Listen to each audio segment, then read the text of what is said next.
Hey guys, what's going down? I wanted to throw another quick video up real quick.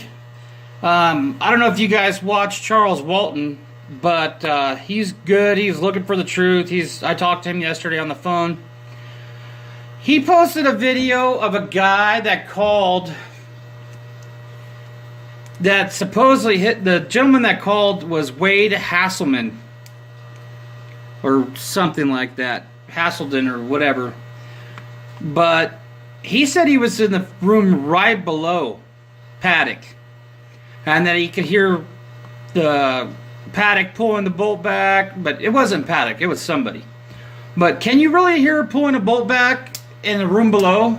I mean, I've stayed at motels and in like Tahoe, like nice motels and stuff, been to Vegas. Can you really hear that kind of stuff? And this guy, is he credible? He's got like no videos of it, no posts. And this guy was saying he could see Jason Aldean run off stage. No, you can't. How can he see people hiding in cars? Hiding under buildings? And then he said that the smoke alarm was set off in room 134. And he also said, hold on,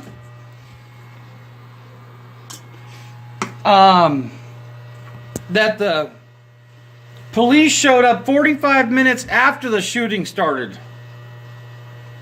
I think we have proof that they showed up way before then. I mean, within a few minutes, they were there on the floor, even according to the radio traffic. So, I don't really believe what that guy had to say. I just wanted to throw that out there. But I think Charles Walton's doing a good job. If you guys aren't a subscriber to him, go subscribe, check him out. Subscribe to my channel, give me a like down below. Hit me up on Patreon and help me out if you can. As I get better at this, I'll put links in my description of how to go to things easier. So, Happy New Year, be safe, don't drink and drive, and hammer down.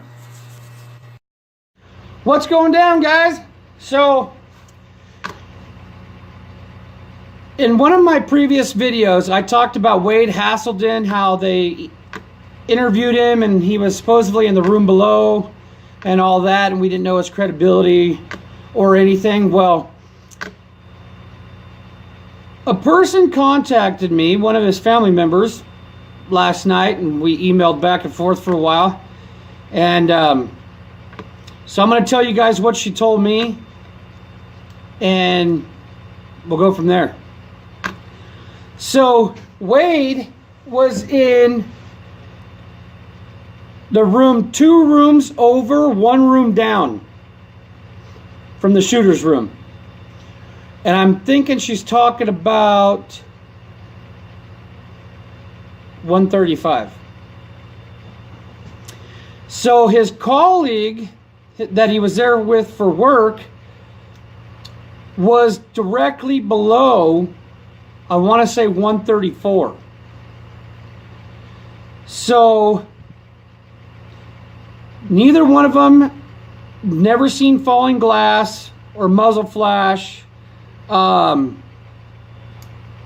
maybe it's backwards. Maybe it was Wade was in 2 rooms down and 1 room over from 134, and he was directly below 135.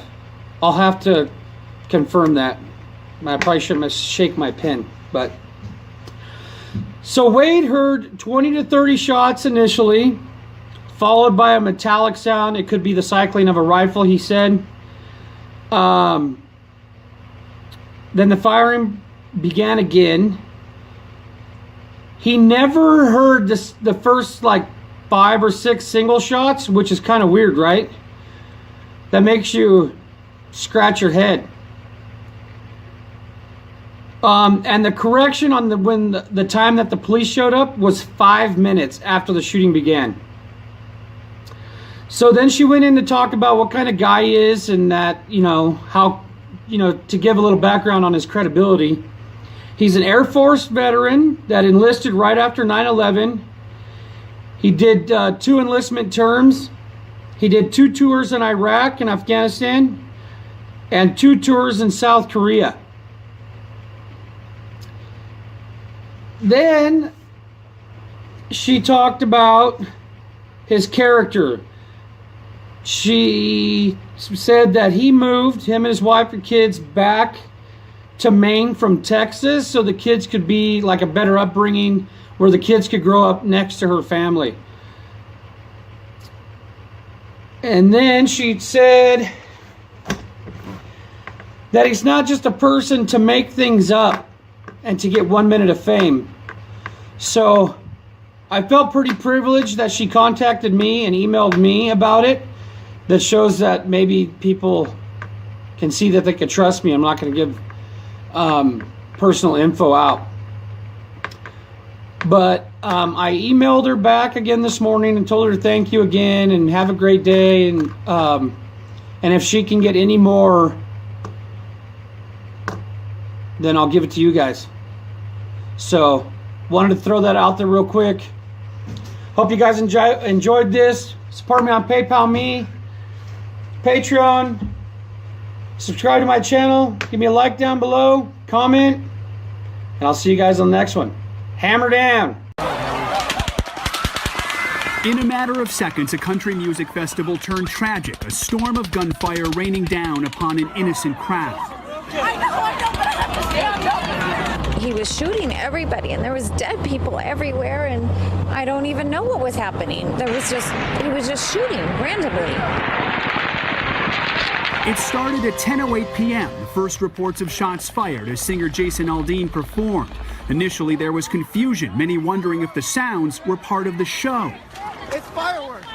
It's fireworks! Stop! It's fireworks! But they quickly realized what was happening. We have an active shooter. We have an active shooter inside the fairgrounds. A gunman perched on the 32nd floor of the Mandalay Bay Resort had opened fire on 22,000 concert goers.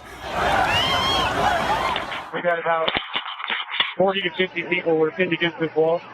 All of them scrambling to find shelter wherever they could.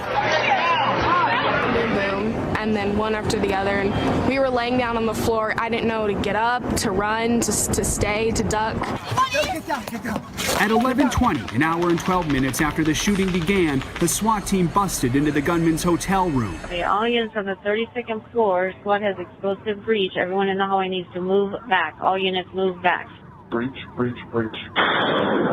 Inside, they found 64-year-old Stephen Paddock dead. The sheriff says he killed himself. Authorities initially sought Paddock's girlfriend, Mary Lou Danley, but quickly learned she was out of the country, saying she was not a suspect. Right now, we believe he is the sole aggressor at this point, and the scene is static.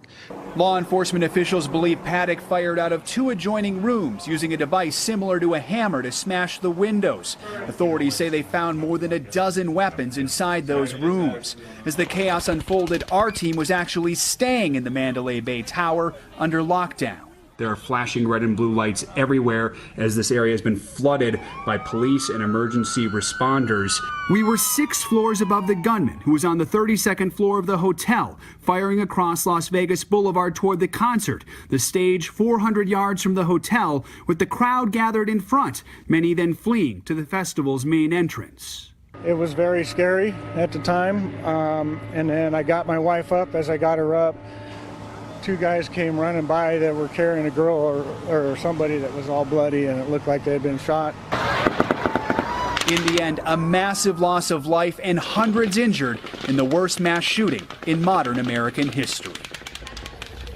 During that lockdown, our team was told to stay inside of our rooms for a total of 10 hours before we got the all clear.